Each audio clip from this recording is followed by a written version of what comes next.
AGT Live 24/7.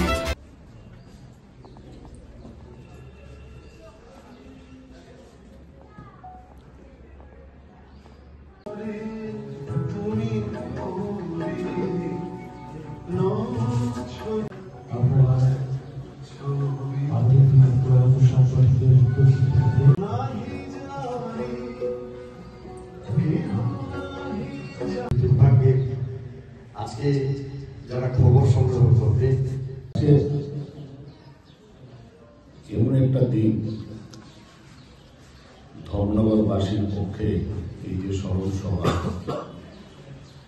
এটাকে একসাথে দুজন সাংবাদিকের স্মরণ সভা আমি এই রাজ্যে প্রথম আমরা পাইনি। সারা রাজ্যে সাংবাদিকদের অসুস্থতা, প্রয়াত হওয়া, সব কিছুতেই আমরা যাই, উপস্থিত রয়েছে আমার বন্ধু সৌরজিৎ, রঞ্জিত, আমরা যাই। কিন্তু আজকের এই ঘটনাটা, এটাই রাজ্যের ইতিহাসে একটা বিরলতম ঘটনা। রাজ্যের সাংবাদিকতার ইতিহাসে এটা লেখা থাকবে একটা দুঃখজনক অধ্যায় হিসাবে। পলাশ সমজন্মা, প্রতিভাশীল একজন সাংবাদিক, অকালে আমাদের ছেড়ে চলে গেছে। পলাশকে ঘিরে আমরা অনেক স্বপ্ন আমরা দেখতাম, তার লেখা দেখতাম। আপনারা দেখবেন সারা রাজ্যে প্রতিভাবান সাংবাদিকের জন্ম বা তাদের লেখনী, তাদের দক্ষতা খুবই কম। তাদের মধ্যে একজন ছিল পলাশ। ধর্মনগরের পলাশ শুধু ধর্মনগরের মধ্যে সীমাবদ্ধ ছিল না, ও সারা রাজ্যে ওর এই অল্প বয়সে, 52 বছর বয়সে তার নাম রেখে গেছে, স্মৃতি রেখে গেছে, দক্ষতার ছাপ রেখে গেছে। লেখার মধ্যে দিয়ে পলাশ আগামী দিনেও বেঁচে থাকবে।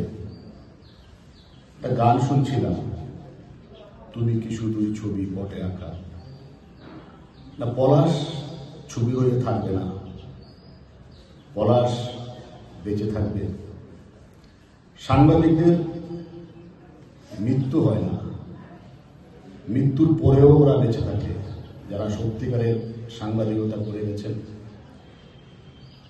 আমাদের আজকের দিনেও প্রয়াত ভুবনদত্ত মৈকের নাম আজকের দিনেও কিন্তু আমরা স্মরণ করি।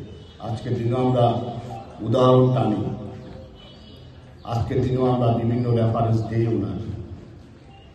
কত বছর আগে মারা গেছেন, কিন্তু উনি বেঁচে আছেন আমাদের মধ্যে দিয়ে। পলাশ বেঁচে থাকবে, পলাশের মৃত্যু নেই। পলাশ যেই ধারাতে সাংবাদিকতা করে গেছেন, যেই ধারাতে সাংবাদিকদের নেতৃত্ব দিয়ে গেছেন, আপনাদের কর্তব্যের মধ্যে পড়ে আপনারা ওনাকে বাঁচিয়ে রাখবেন সাংবাদিকদের মধ্যে। জ্যোতির্ময় দা একজন লেখক, কবি, সাহিত্যিক, বহুমুখী প্রতিভা ছিলেন একজন। জ্যোতির্ময় দা সম্পর্কে যতই বলা হবে কম বলা হবে। জ্যোতির্ময় দা সাথে আমার যোগাযোগ বা পরিচয় বহু বছর ধরে। ওনার লেখনী ধর্মনগরের মধ্যে যে কয়েকজন রয়েছেন, তাদের মধ্যে প্রথম সারিতে রয়েছেন জ্যোতির্ময় দা। ওনার লেখনী, ওনার সৃষ্টি, উনি ছিলেন একজন সৃষ্টিশীল চেতনার মানুষ। নতুন নতুন ভাবনা নিয়ে ভাবতেন জ্যোতির্ময় দা। নতুন নতুন ভাবনাকে সৃষ্টির মধ্যে দিয়ে মানুষের মধ্যে নিয়ে যেতেন। কালো চক্রে জ্যোতির্ময়দা দুরারোগ্য রোগে আক্রান্ত হয়ে মারা গেছেন। ধর্মনগরবাসীর পক্ষে এই দুটো মৃত্যু অপূরণীয় ক্ষতি। আমি বলবো অপূরণীয় ক্ষতি, কিন্তু মৃত্যু তো আর থেমে থাকে না। সময়ের কালেই চলে যেতে হয় সবাইকে, একদিন সবাইকে চলে যেতে হবে। একইভাবে জ্যোতির্ময়দাও আমাদের মধ্যে বেঁচে থাকবেন, তার সৃষ্টিশীল লেখনের মধ্যে দিয়ে বেঁচে থাকবেন, ওনার সৃষ্টিশীল চেতনার মধ্যে দিয়ে। পলাশ এবং জ্যোতির্ময়দা দুজনেই এই ধর্মনগরে একটা গর্ব ছিলেন, কিন্তু দুজনেই আজকে আমাদের মধ্যে নেই। তাদের আত্মার সদ্গতি কামনা করি। এখানে এমন একজন মানুষ উপস্থিত রয়েছেন, আমাদের অত্যন্ত প্রিয় মাননীয় অধ্যক্ষ। উনি সাংবাদিক বান্ধব, সাংবাদিকদের কল্যাণে উনি অনেকবার চিন্তা ভাবনা করেন, এখনো করেন। আমি ওনার কাছে একটা অনুরোধ আজকে করতে চাই। এখানে নগর পঞ্চায়েতের চেয়ারপারসনও আছেন, যদি সম্ভব হয় এই দুজনের স্মৃতিতে কোনো একটা রাস্তা, কোনো একটা ফলক যদি আপনারা করতে পারেন, তাহলে আগামী প্রজন্ম যেভাবে আপনাদের মনে রাখবে, আগামী প্রজন্ম পলাশ জ্যোতির্ময়দাদের মনে রাখবে। বর্তমান যারা সাংবাদিকরা আছেন তারাও ভাববেন যে তারা প্রয়াত হওয়ার পরেও তাদের স্মৃতিও মরে যাবে না। আমি আজকে আর বেশি কথা বলছি না। আজকে একটা অভাবনীয় ঘটনা পরিপ্রেক্ষিতে আজকে আমরা এখানে সমাবেত হয়েছি। বয়সের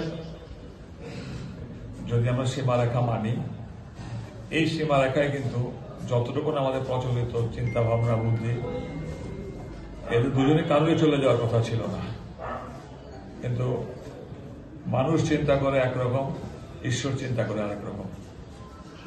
তো এই যে দুজনের শোকসভায় আজকে আমরা এখানে সমাবেত হয়েছি। আমার চেয়ারপারসন আছে এখানে মিতালি দাস সেন মহোদয়া, এবং যিনি বসে আছেন মাননীয় প্রণব সরকার মহোদয়।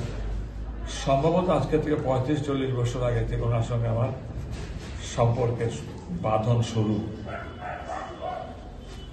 উনি বিশিষ্ট সাংবাদিক বটে, তাছাড়া ত্রিপুরা প্রেস ক্লাব সোসাইটির উনি সাধারণ সম্পাদকও বটে মনে হয় আমার।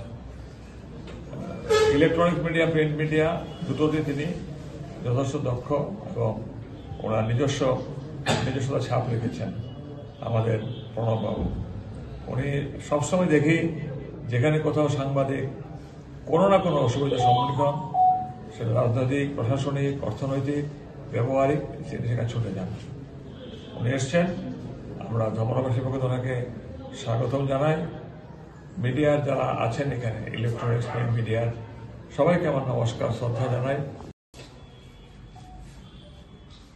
সারা জীবন অমর হয়ে থাকবে, তার জন্য আমি ওর কাজটা আমি গ্রহণ করছি। আমার কাছে কৃতজ্ঞ।